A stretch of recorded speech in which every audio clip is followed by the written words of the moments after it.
আজ তোমাদের শোনাচ্ছি সৈয়দ মুস্তাফা সিরাজের ঘড়ি রহস্য। কর্নেল নীলাদ্রি সরকারের প্রিয় পরিচারক ষষ্ঠীচরণের দুদিন থেকে সামান্য সর্দি জ্বর। পাড়ার ডাক্তার তারকবাবু তাকে দেখতে এসেছিলেন। প্রচুর আশ্বাস দিয়ে আর লম্বা চওড়া প্রেসক্রিপশন লিখে তিনি আড্ডার মেজাজে বসলেন। দেশের হালচাল নিয়ে কিছুক্ষণ বকবক করে গেলেন। তারপর হঠাৎ মুচকি হেসে বললেন, আচ্ছা কর্নেল সাহেব, আপনি তো বিখ্যাত রহস্যভেদী। এ যাবৎ বিস্তর জটিল রহস্য ফাঁস করেছেন শুনেছি, কিন্তু কখনো কি এমন কোনো কেস আপনার হাতে এসেছে যার রহস্য ফাঁস করতে পারেননি? কর্নেল প্রেসক্রিপশনটা দেখছিলেন। বললেন, প্রশ্নটা আপনাকেও করা যায়। ডাক্তারবাবু একটু ভ্যাবাচাকা খেয়ে বললেন, কেন কেন? ডাক্তার হিসেবে আপনার সুনাম আছে। আপনি কি সব রোগীর সঠিক রোগ ধরতে পেরেছেন? ডাক্তারবাবু মাথা নেড়ে বললেন, কোনো ডাক্তারই এমন দাবি করতে পারেন না। কর্নেল প্রেসক্রিপশনটা ভাঁজ করে টেবিলে রাখলেন। তারপর ইজি চেয়ারে হেলান দিয়ে চুরুটের ছাই ঝেড়ে বললেন, আমার ক্ষেত্রেও তাই। কিছু কিছু রহস্য ফাঁস করতে শেষাবধি আমি ব্যর্থ হয়েছি। তারকবাবু আগ্রহ দেখিয়ে বললেন, অন্তত তেমন একটা কেসের কথা বলুন, আমার খুব জানতে ইচ্ছে করছে। এবার আমারও খুব আগ্রহ হলো, কারণ দীর্ঘকাল যাবৎ আমি ওর প্রায় ছায়া সঙ্গী। অসংখ্য জটিল রহস্য ওকে নিপুণ দক্ষতায় ফাঁস করতে দেখেছি। আমার পক্ষে বিশ্বাস করা কঠিন কোনো ক্ষেত্রে উনি ব্যর্থ হয়েছেন। তাই না বলে আর পারলাম না। আশ্চর্য, কখনো তো আপনাকে ব্যর্থ হতে দেখিনি। তাছাড়া তেমন কোনো কেসের কথা আপনি আমাকে বলেনও নি। জয়ন্ত, তুমি সৈদাবাদ রাজবাড়ির জড়োয়া নেকলেস হারানোর ঘটনা ভুলে গেছো? মনে পড়ে গেল। বললাম, কিন্তু নেকলেস হারানোটা যত রহস্যময় হোক, কে ওটা চুরি করেছে আপনি তো জানতে পেরেছিলেন। এখন চোর যদি নিপাত্তা হয়ে যায়, আপনার কি করার আছে? ঘরের গাদায় সুচ খোঁজার কাজটা তো পুলিশের। ডাক্তারবাবু অধীর আগ্রহে তাকিয়েছিলেন। বললেন, একটু ডিটেলস বলুন কর্নেল সাহেব। রাজবাড়ির জড়োয়া নেকলেস তখন নিশ্চয়ই প্রচুর দামি। কিভাবে ওটা চুরি গিয়েছিল? কর্নেল বললেন, সেটাই একটা জটিল রহস্য। সেই রহস্য আমি ফাঁস করতে পারিনি। নেকলেসটা নাকি রাজপরিবারের সৌভাগ্যলক্ষ্মীর প্রতীক। পরিবারে নতুন বৌমা এলে বৌভাতে জমকালো পার্টি দেওয়া হতো। পার্টিতে নতুন বৌমা নেকলেস পরে সিংহাসনে বসে থাকতেন। পার্টি শেষ হলে ওটা খুলে নিয়ে গিয়ে পাতাল ঘরে লক্ষ্মী প্রতিমার গলায় পরানো হতো। এটাই ছিল বংশানুক্রমের রীতি।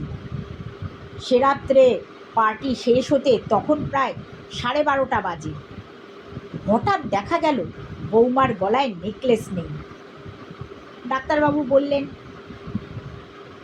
জয়ন্তবাবু বলছেন আপনি নেকলেস চোরকে চিনতে পেরেছিলেন? হ্যাঁ, কিছু সূত্র অনুমান করেছিলাম।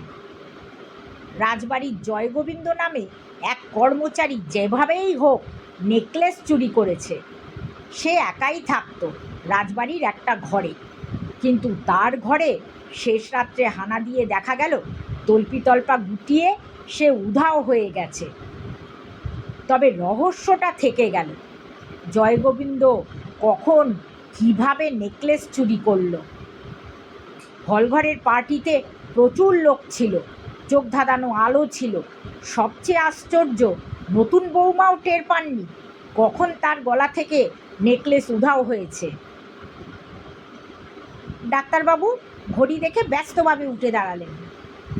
উঠি কর্নেল সাহেব, এতক্ষণে রোগীরা আমার মুন্ডুপাত করছে। তারক ডাক্তার চলে যাওয়ার পর কর্নেল একটু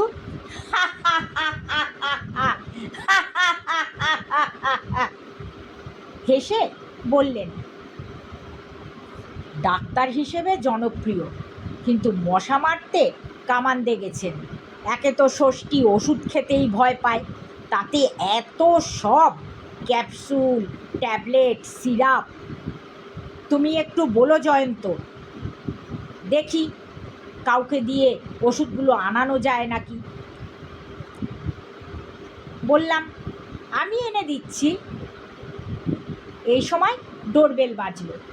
ড্রয়িং রুমের দরজার পর্দার ফাঁকে অবাক হয়ে দেখলাম ষষ্ঠীচরণ গিয়ে দিব্যি দরজা খুলে দিল। তারপর প্রায় তাকে ঠেলে সরিয়ে এক পৌর ভদ্রলোক শটানে ঘরে এসে ঢুকলেন। নমস্কার করে কাচুমাচু মুখে তিনি বললেন, কর্নেল সাহেবের মূল্যবান সময় নষ্ট করার জন্য দুঃখিত। দাদা বলে গেছেন টাইম ইজ মানি।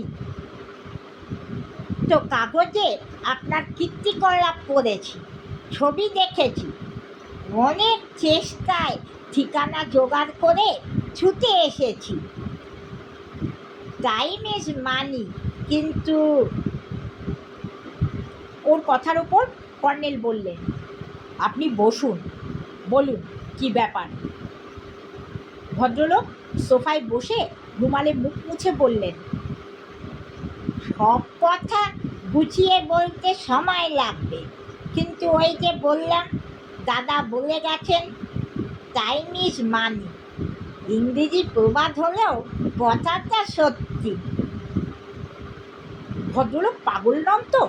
একটু বিরক্ত হয়েই বললাম, বারবার টাইম ইজ মানি বলছেন, অথচ নিজেই টাইম নষ্ট করছেন। ভদ্রলোক চটে গিয়ে বললেন, আমার কথা হচ্ছে কর্নেল সাহেবের সঙ্গে। কর্নেল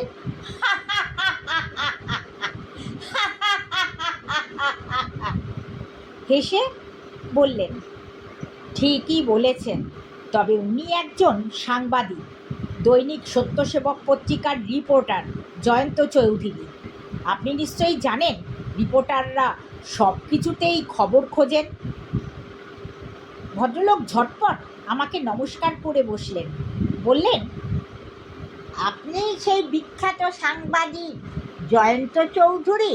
কী সৌভাগ্য, কী সৌভাগ্য আমার।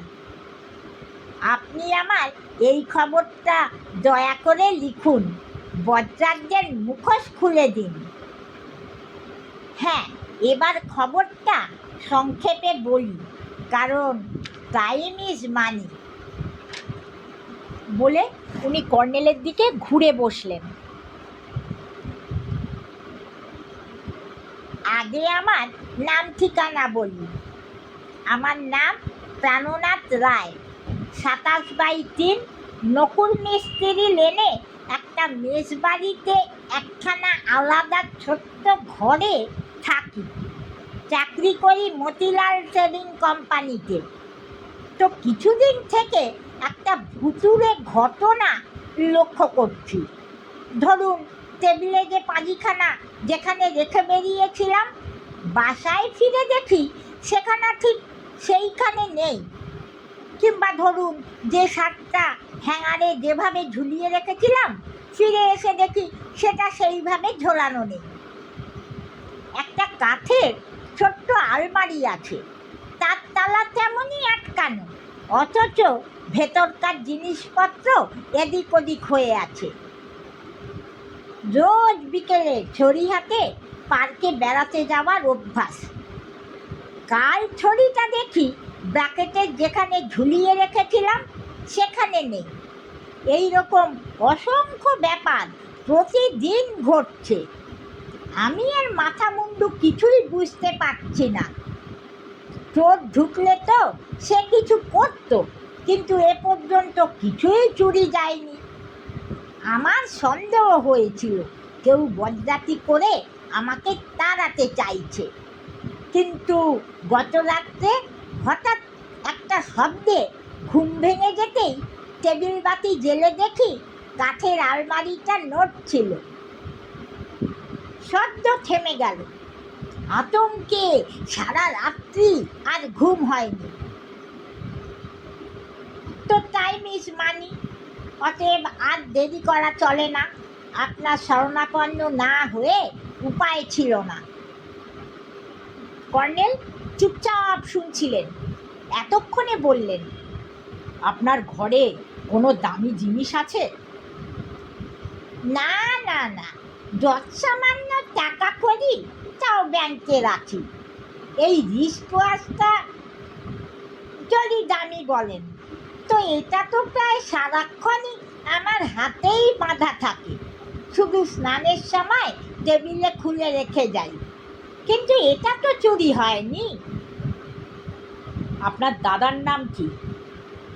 আমার দাদার নাম ছিল আগে হরনাথ রায়। তিনি বেঁচে নেই? আগে না, এখন আমি মেজবাড়ির যে ঘরে থাকি, দাদা সেখানেই থাকতেন। বাউন্ডুলে ছন্ন ছাড়া প্রকৃতির মানুষ ছিলেন, বিয়েও করেননি। আমার সঙ্গে বহু বছর দাদার কোনো যোগাযোগ ছিল না। হঠাৎই 2 মাস আগে টেলিগ্রাম পেলাম, হার্ট অ্যাটাক হয়ে দাদা হাসপাতালে আছেন। সঙ্গে সঙ্গে ছুটে এলাম কলকাতা।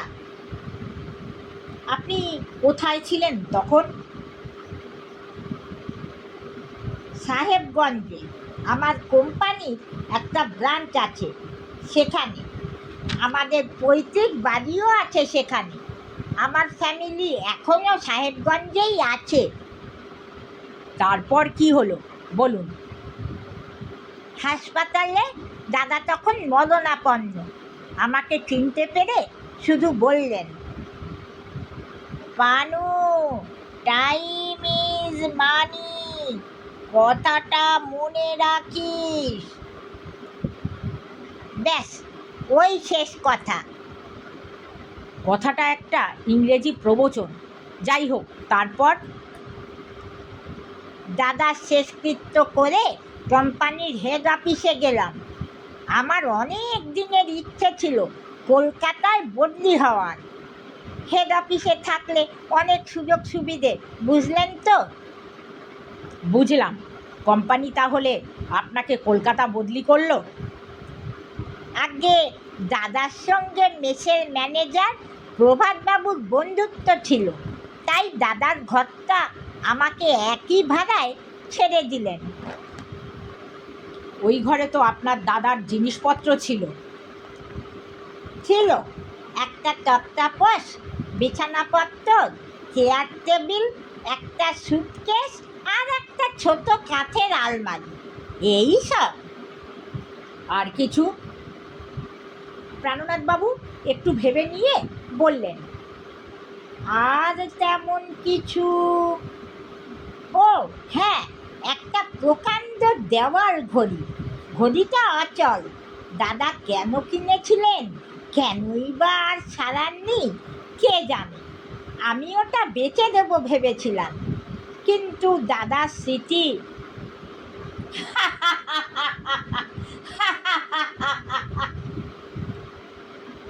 কর্নেল হাসলেন। হ্যাঁ, টাইম ইজ মানি। প্রাণনাথবাবু সায় দেওয়ার ভঙ্গিতে বললেন, কথাটা দাদা বলেছিলেন। সেই থেকে কেন কে জানে কথাটা যেন আমাকে ভূতের মতো পেয়ে বসেছে, জানেন। আমাকেও। বলে কর্নেল চুরুট ধরালেন। এক রাশ ধোঁয়া ছেড়ে ফের বললেন, আপনার ঘরের ভুতুড়ে ঘটনার কথা কি ম্যানেজার প্রভাতবাবু কিংবা আর কাউকে বলেছেন? আগে হ্যাঁ, প্রভাতবাবুকে বলেছিলাম। উনি কিছু বলেছিলেন?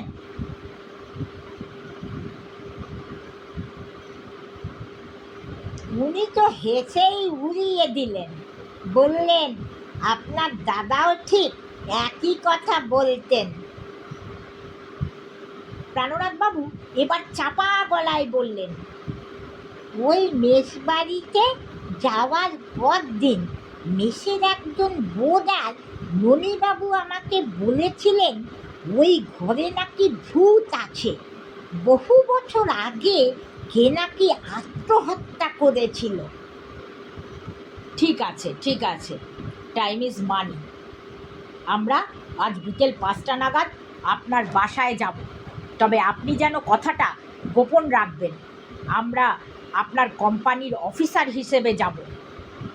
প্রাণনাথবাবু আশ্বস্ত হয়ে বেরিয়ে গেলেন।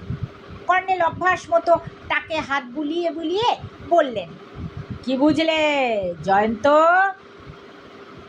ম্যানেজার ওকে তাড়াতে চাইছেন, কারণ নতুন বোর্ডার ঢোকাতে পারলে বেশি ভাড়া আর সেলামিও পাবেন। তাড়াতে চাইলে হরনাথবাবুর মৃত্যুর পর ওকে একই ভাড়ায় থাকতে দিলেন কেন? তাহলে কোনো বোর্ডার ধরুন সেই ননীবাবুর ঘরটা পাওয়ার জন্য ওর পেছনে লেগেছেন।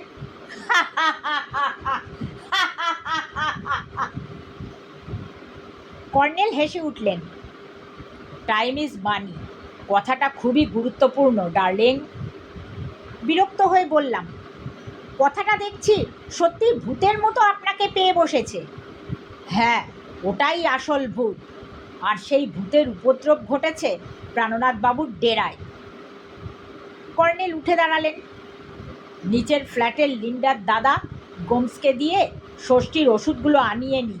তুমি বসো, দুজনে আজ রান্নাবান্না করব, তারপর বিকেলে নকুল মিস্ত্রি লেনে যাব।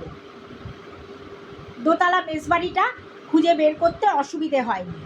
ঘিঞ্জি গলির বাঁকের মুখে একটা ছোট্ট পার্ক দেখা যাচ্ছিল। প্রাণনাথবাবু নিচে আমাদের জন্য অপেক্ষাই করছিলেন। বাড়ির একতলায় দোকানপাট, দোতলায় মেস, শেষ প্রান্তে প্রাণনাথবাবুর ডেরা, তার লাগোয়া ম্যানেজারের ঘর।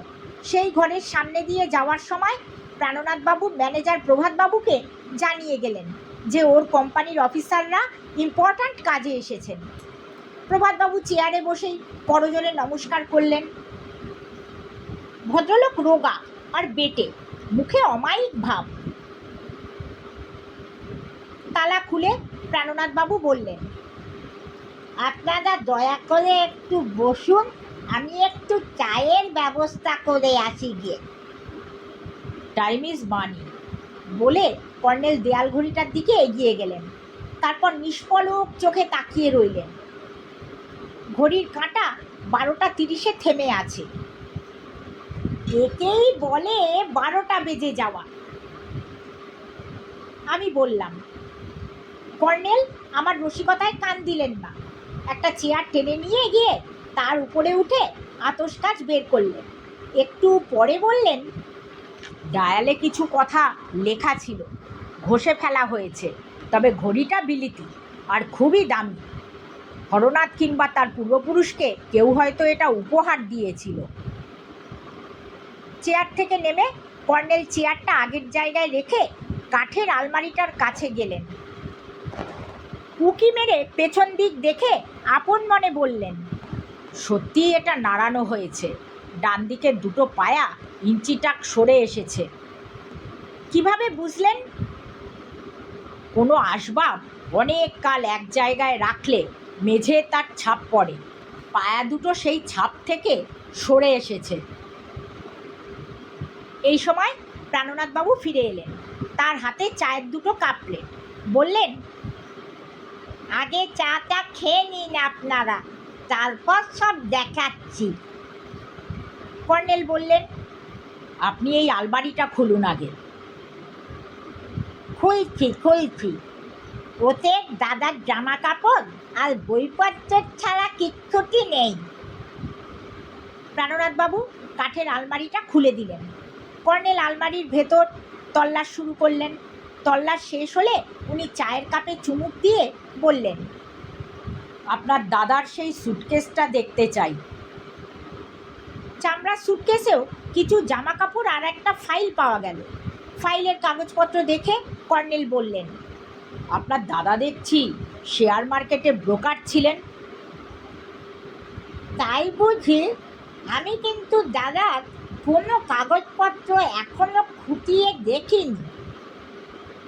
আপনি ম্যানেজার প্রভাত বাবুকে ডাকুন, ওর সঙ্গে দুটো একটা কথা বলতে চাই। প্রাণনাথ বাবু অবাক হয়ে বললেন, ওকে ডাকা কি ঠিক হবে? আপনি ওকে ডাকুন। কর্নেলের কণ্ঠস্বরে দৃঢ়তা ছিল। প্রাণনাথ বাবু বেরিয়ে গেলেন, কিন্তু উনি বেরিয়ে যাওয়ার সঙ্গে সঙ্গে ওকে পাশ কাটিয়ে প্রভাতবাবুর আবির্ভাব হলো। প্রাণনাথও ফিরে এলেন। আমার সন্দেহ হলো প্রভাতবাবু দরজার পাশেই হয়তো আড়ি পেতে দাঁড়িয়েছিলেন। কর্নেল বললেন, আসুন আসুন প্রভাতবাবু, আপনার সঙ্গে কিছু কথা আছে। প্রভাতবাবু হেসে বললেন, আগে আমি বুঝতে পেরেছি আপনারা লালবাজার থেকে এসেছেন তো। তবে স্যার বড্ড দেরি করে এসেছেন, মরার আগে হরনাথ চোরাই জিনিস হাফিজ করে গেছে। চোরাই জিনিস? তার মানে? আগে মানে আপনারা ভালোই জানেন, তবে আমি স্যার ওসব সাথে পাচে ছিলাম না। হরনাথ আমাকে বলতো বটে, খদ্দের ডেকে দাও, সিকি ভাগ তোমার। আমি ওকে পাত্তা দিইনি। কিন্তু জিনিসটা কি? আগে খুলে কিছু বলেনি হরনাথ, কাজেই জিনিসটা কি আমি ঠিক জানি না। শুধু এইটুকু জানি জিনিসের দাম ছিল বড্ড বেশি। হরনাথ সে আবাস দিয়েছিল লাখের ওপরে দাম।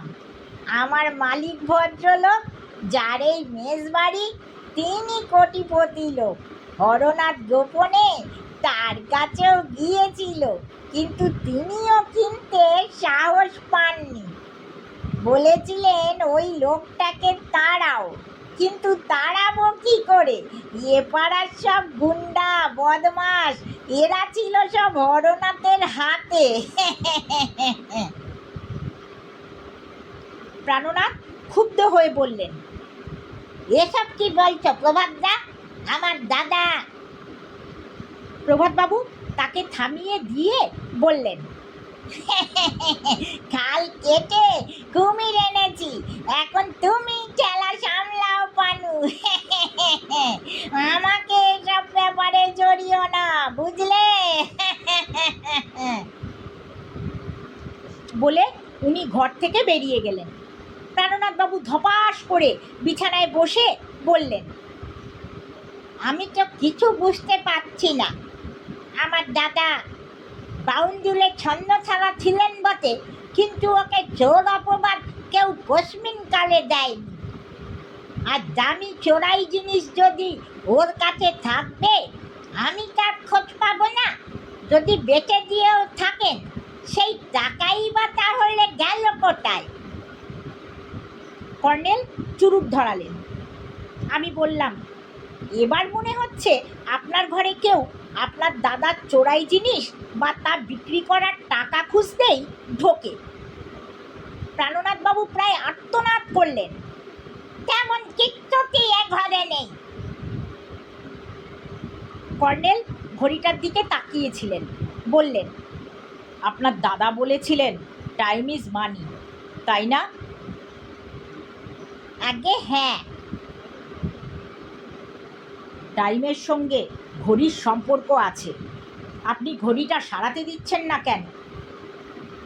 সারাতে তো অনেক টাকা লাগবে, অত টাকা পাবো কোথায়? আমি নিজের খরচে সারিয়ে দেব। আমার ধারণা ঘড়িটা চালু হলে আপনার ঘরে আর ভূতের উপদ্রব হবে না। ওই অচল ঘড়ি আপনার ঘরে ভূত ডেকে আনছে। প্রাণনাথবাবু ফ্যাল করে তাকিয়ে রইলেন। কর্নেল চেয়ার টেনে নিয়ে দেওয়াল ঘড়ির তলায় গেলেন। তারপর চেয়ারে উঠে প্রকাণ্ড ঘড়িটা নামিয়ে আনলেন। বললেন, দিন 7 পরে আমার কাছ থেকে এটা ফেরত নিয়ে আসবেন। কোনো বড় কোম্পানিতে এটা সারাতে দেব। ইলিয়ট রোডে 3 তলার অ্যাপার্টমেন্টে ফিরে কর্নেল ঘড়িটা খুলতে শুরু করলেন। বললাম, সব ছেড়ে এই ঘড়ি নিয়ে পড়লেন কেন?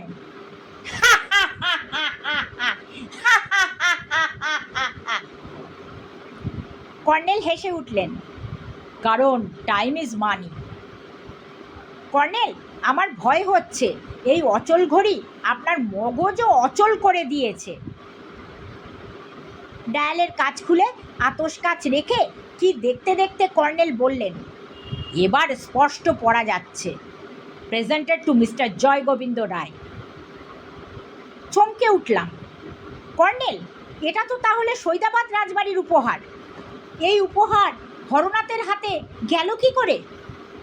ডার্লিং, হরনাথই জয় গোবিন্দ। হরনাথের সুটকেসের ভেতর কয়েকটা পুরনো নেম কার্ড খুঁজে পেয়েছি।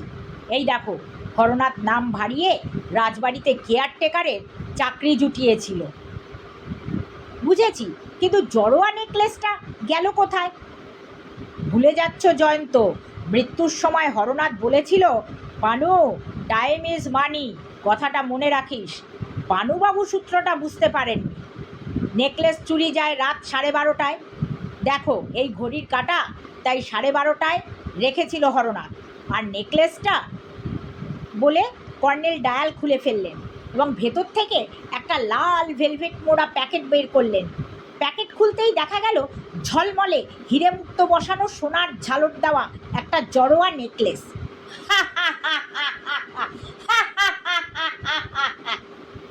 কর্নেল আবারও হেসে ফেললেন, বললেন, টাইম ইজ মানি। তবে হরনাথ কিভাবে নেকলেসটা চুরি করেছিল এখন বুঝতে পারছি। এই দেখো, পিঠের দিকে নেকলেসটার ক্লিপ ঠিকভাবে আঁটা নেই, সহজেই খোলা যায়, কিংবা নিজে থেকেও খুলে পড়তে পারে। বিয়ের পার্টিতে নতুন বৌমা নিশ্চয়ই ঘুমে ঢুলছিলেন, সেই সময় নেকলেসটা খসে পড়ে গিয়ে থাকবে। কেয়ারটেকার উপহার সামগ্রীর দায়িত্বে ছিল, সে সুযোগটা ছাড়েনি। ক্লিয়ার? সায় দিয়ে বললাম, all clear. Time is money, ওটাও ক্লিয়ার।